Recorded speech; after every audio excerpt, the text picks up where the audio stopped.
¿Cómo puedes tener la realidad tan alterada de creer que porque entrenes un poco te vas a poner como Ronnie Coleman? Siempre que hablo con un cliente nuevo o una persona que está ajena totalmente al gimnasio, siempre existe ese mito de Yo no quiero tener tan fuerte porque yo no quiero poner tan grande.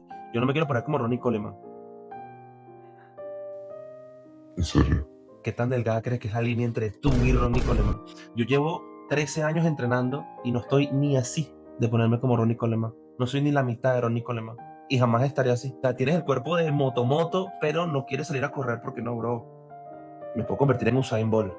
Ah, claro. Claro.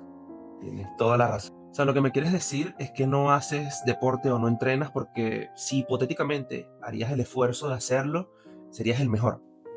Ah, ok. O sea, tú no abres un restaurante de hamburguesas porque McDonald's podría quebrar. Claro, seguro. Tú no entrenas porque eres un vago. Por eso es que no entrenas. Vago de mierda.